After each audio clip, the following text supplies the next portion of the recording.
morning students. I hope you all are safe and healthy at home. So students, today we have start with the new exercise of your maths book, that is chapter number 8, ratio and proportion, and exercise 3.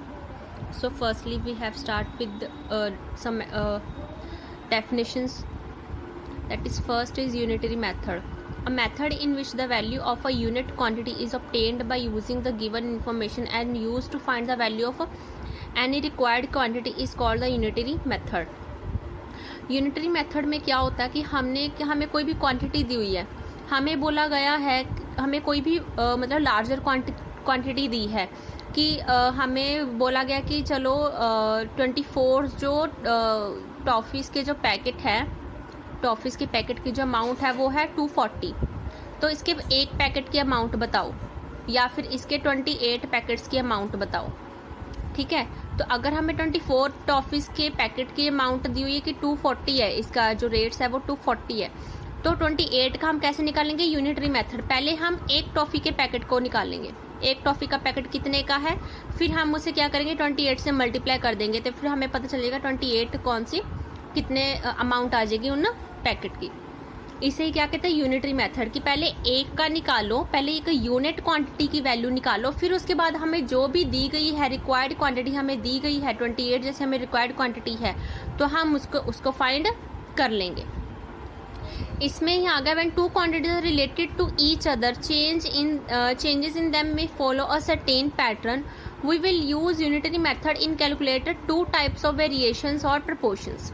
तो हम unitary method जो है to type से हम क्या करते find करते. First आ गया डायरेक्ट वेरिएशन और direct proportion, and second is inverse variation और indirect proportion. Direct proportion and indirect proportion. Direct proportion में क्या है?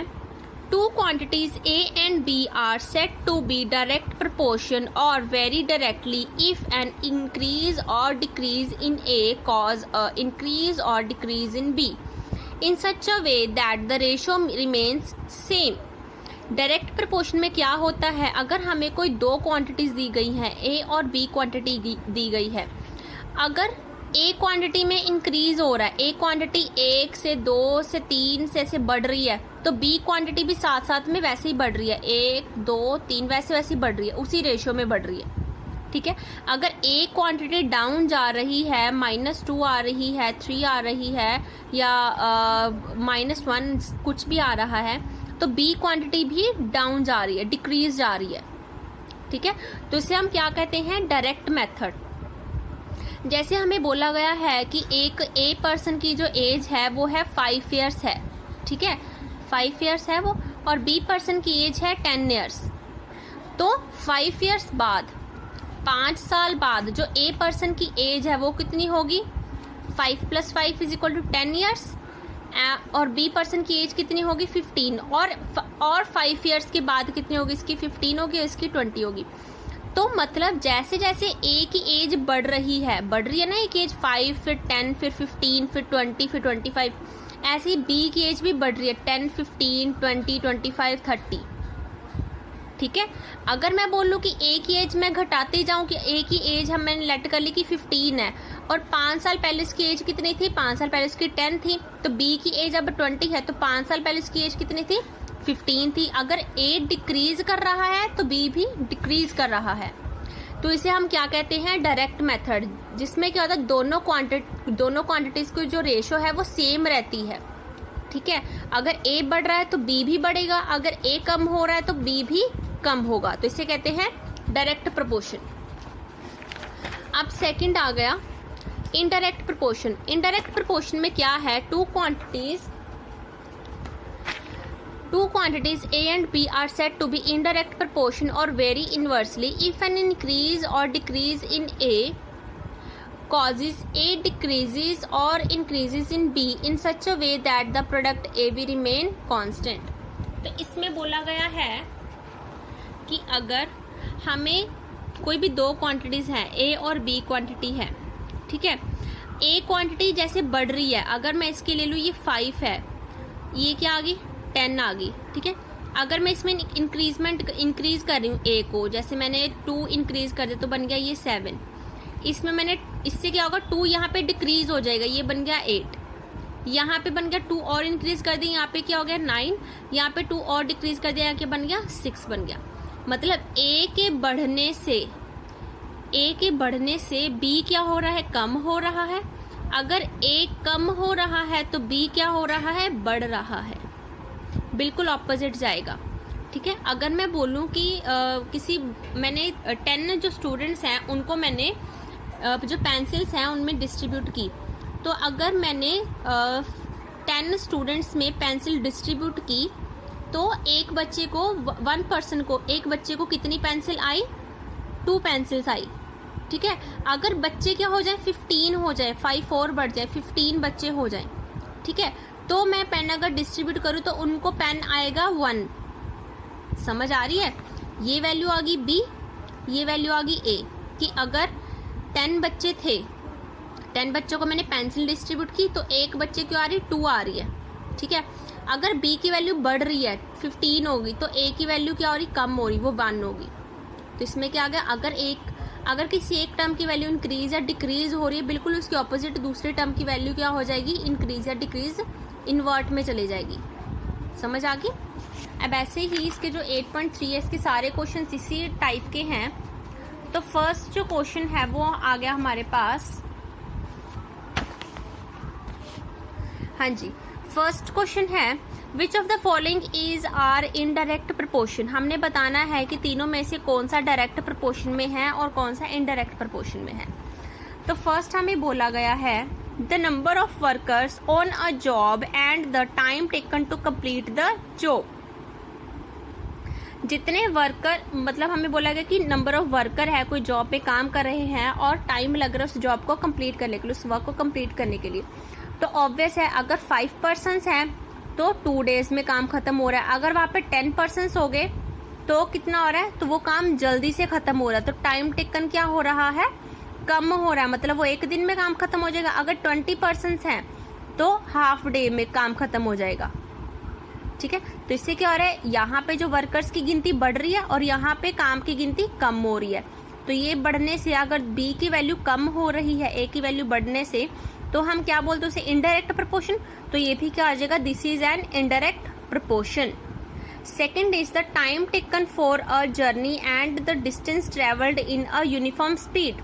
एक तो यहीं से हो रहा है कि यूनिफॉर्म स्पीड।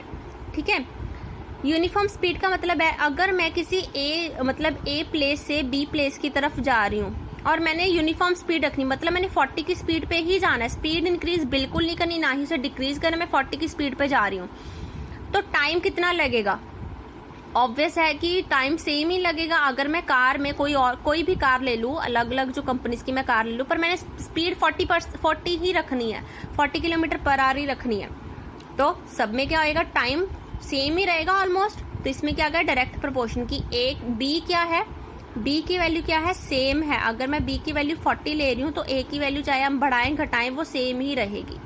तो ये कौन सा आ गया फिर, direct proportion. Third is a time taken for a fixed journey and the speed of the vehicle. Fixed journey मतलब मैंने ए से जाना है बी पे जाना है, मैंने फिक्स्ड जर्नी की, मैंने बी तक ही जाना है, इससे आगे नहीं जाना, फिक्स्ड जर्नी है। ठीक है, तो स्पीड ऑफ द व्हीकल, तो हम डिसाइड करेंगे कि हमने जो बी तक जाना है वो कहाँ पे जाना है, कार पे जाना है, बाइक पे जाना है, या फिर ट्रेन में जाना है, या फिर एरोप्लेन में जाना है। ठीक है, कार में जाएंगे तो ज़्यादा टाइम लगेगा, बाइक पे जाएंगे तब भी ज़्यादा टाइम लगेगा, ट्रेन में कम लगेगा, एरोप्लेन में बहुत कम लगेगा। ये क्या हो रहा है, डिक्रीज हो रहा है, और ये क्या है, तो ये तो फिक्स ही है वैल्यू। ठीक है, कि यहीं पे हमने जाना है तो टाइम क्या हो रहा है, काफ़ी डिक्रीज हो रहा है। यहाँ पे इन्होंने पर्टिकुलर चीज़ नहीं दी हुई कि आपने कार में ही जाना है, आपने व्हीकल बोला, तो व्हीकल कितने सारे हैं। तो इसमें क्या इनडायरेक्ट प्रोपोर्शन है कि इसकी जो वैल्यू इंक्रीज डिक्रीज हो रही है बट इसकी वैल्यू इंक्रीज हो रही है। ठीक है, तो इनडायरेक्ट प्रोपोर्शन आ गया ये, तो दिस इज इनडायरेक्ट प्रोपोर्शन। अब नेक्स्ट क्वेश्चन देखिए, next is second question, a contractor has a workforce of 420 man who can finish a certain piece of work in 9 month. किसी कॉन्ट्रैक्टर ने क्या किया, जो 420 मैन हैं उनको लगाया कि उन्होंने जो काम था, जो कॉन्ट्रैक्टर ने काम करने के लिए बोला था, उस काम को उन 420 पीपल्स ने 9 मंथ में कंप्लीट किया। How many extra man must be employed to complete the same job in 7 months।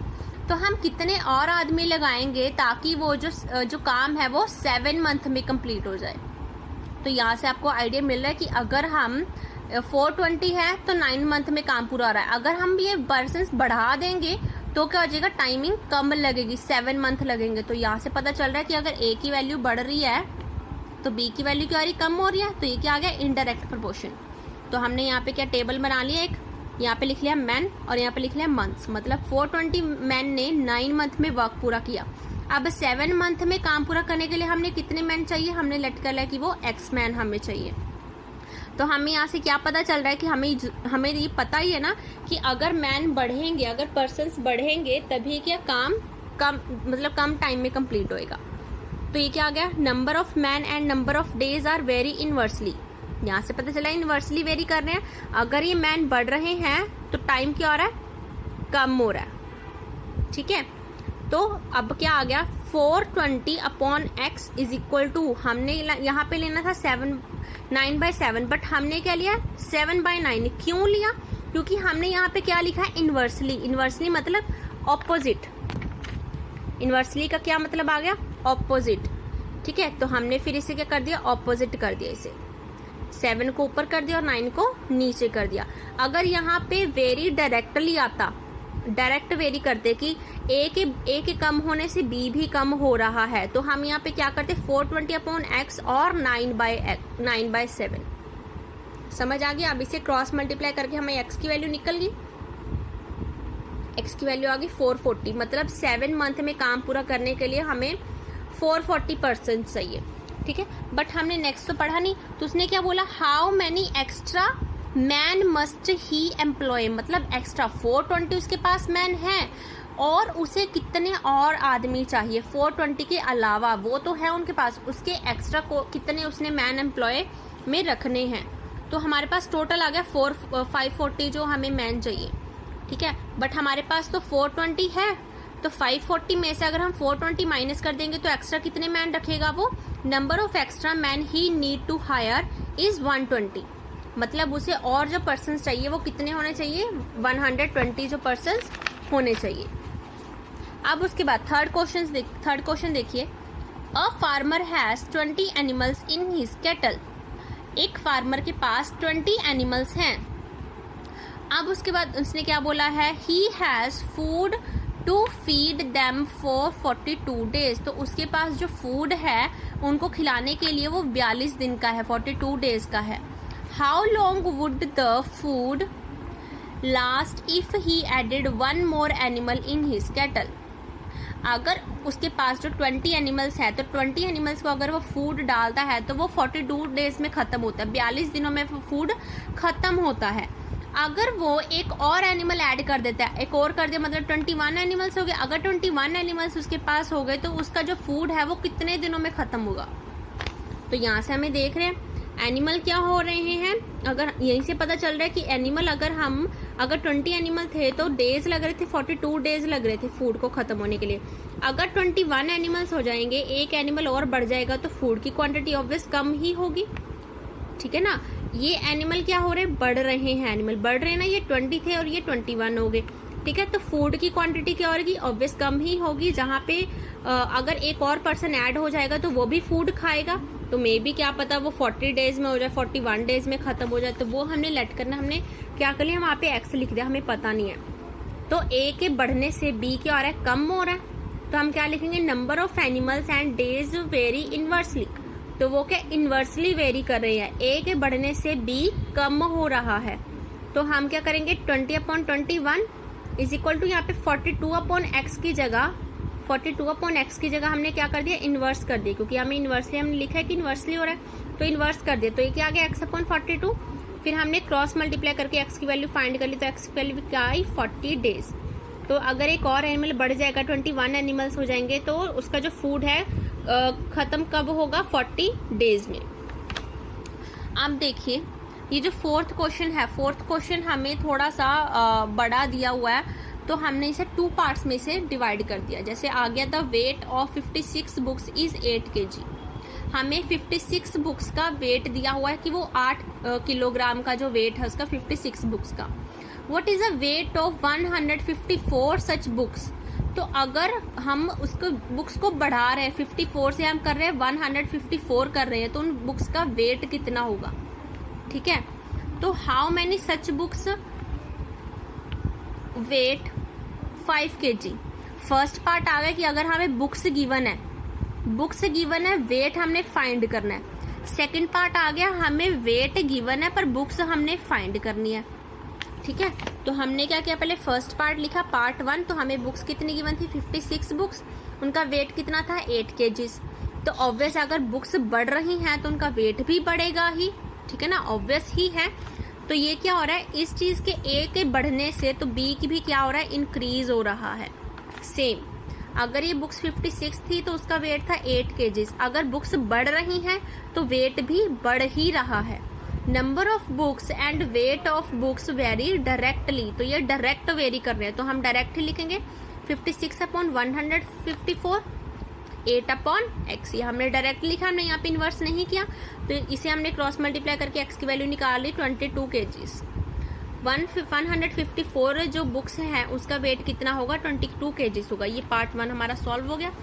अब उसके बाद हमें पार्ट 2 में क्या दिया, पार्ट 2 में हमें वेट गिवन है, हमने बुक्स फाइंड करनी है। पार्ट 2 में फर्स्ट हमने वैसे लिख लिया बुक्स और वेट इन केजीज। 56 बुक्स का वेट कितना है 8 kg।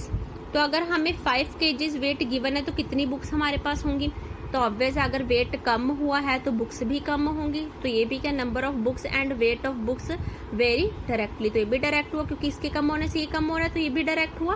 तो हमने क्या लिख दिया 56/x इज इक्वल टू 8/5, हमने डायरेक्टली लिख दिया।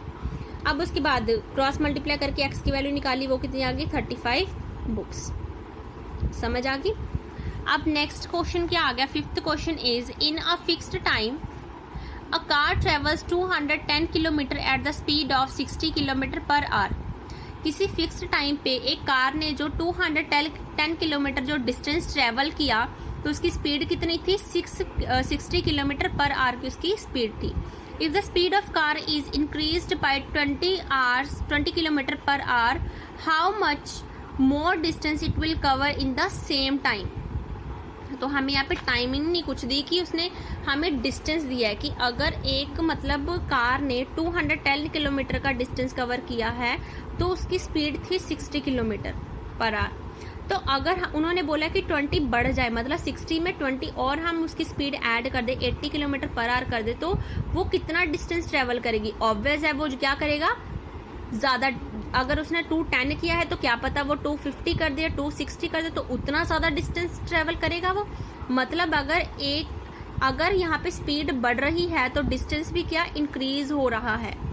ठीक है, तो ये भी क्या आ गया दोनों directly, since distance to be travel and speed of vehicle is very directly, तो दोनों क्या कर रहे हैं डायरेक्टली वेरी कर रहे हैं, एक के बढ़ने से दूसरा भी इंक्रीज हो रहा है। तो हमने डायरेक्टली लिख लिया 210/x इज इक्वल टू 60/80। ठीक है, वैसे ही आ गया। अब हमने क्रॉस मल्टीप्लाई करके x की वैल्यू निकाल ली। अब हमें उसने पूछा क्या था कि अगर हमें उसकी स्पीड 20 किलोमीटर पर आवर बढ़ा रहा हूं तो वो और कितना डिस्टेंस ट्रेवल करेगी। ये तो उसने किया हुआ 210, तो इसके अलावा वो और कितना डिस्टेंस ट्रेवल करेगी। तो हमारे पास आ गया 280 जो है किलोमीटर वो उसने ट्रेवल करेगी, बट उसने 210 तो ट्रेवल कर चुकी है, तो हमने 210 इसमें से निकाल दिया। तो मोर distance covered in the same time, तो वो और कितना डिस्टेंस कवर करेगी इसी टाइम में। अगर उसने 210 कवर कर चुकी है उसके आगे तो हमने माइनस कर दिया, मतलब 70 किलोमीटर उसके आगे वो और कवर करेगी कार। अब 6th क्वेश्चन आ गया, if a box of candies is divided equally among 8 children, each will get 10 candies, how many would each get if the number of the children is increased by 2। अब हमें बोला गया है if the box of candies is divided among 8 student, कोई मतलब candies का box है उसे हमने 8 स्टूडेंट्स में डिवाइड किया है और हर एक बच्चे को 10 कैंडीज आ रही हैं। ठीक है, हर एक बच्चे को 10 कैंडीज आ रही हैं, तो अगर हम बच्चों का मतलब 2 और बच्चे उसमें ऐड करें, 8 बच्चे थे, 8 बच्चों में 2 और बच्चे ऐड कर रहे हैं, तो हर एक बच्चे को कितनी कैंडीज आएंगी। तो हमने क्या लिख दिया पहले, चिल्ड्रन कैंडीज पर चाइल्ड। तो अगर 8 बच्चे थे तो हर बच्चे को 10 कैंडीज आ रही थी। अगर 2 और बच्चे ऐड कर दिए, मतलब यहाँ पे 8 + 2 = 10 चिल्ड्रन कर दिए, तो x की वैल्यू क्या होगी? तो ऑब्वियस है, अगर बच्चे इंक्रीज हो जाएंगे, कैंडीज तो उतनी ही रही हैं, ठीक है, कैंडीज का नया पैकेट थोड़ी हम लेके आए हैं, तो एक ही पैकेट है कैंडी का। तो अगर यहाँ पे 10 आ रही है, अगर 2 बच्चे ऐड होंगे तो सबको क्या आएगी? कम मिलेगी कैंडी। तो मतलब अगर यहाँ पे चिल्ड्रन इंक्रीज हो रहे हैं तो कैंडी की डिस्ट्रीब्यूशन क्या हो रही? कम हो रही है, ठीक है। तो ये क्या आ गया? एक चीज के बढ़ने से सेकंड चीज जो कम हो रही है, तो ये कौन सा आ गया? Very inversely. तो ये इनवर्सली हो रहा है। यहाँ पे क्या आ जाएगा? 8/10 = 10/x आना था, बट इनवर्सली होके क्या हो गया? x/10। तो यहाँ पे x की वैल्यू क्या आ गई? 8। मतलब अगर 8 बच्चे थे तो हर एक बच्चे को 10 कैंडीज मिल रही थी।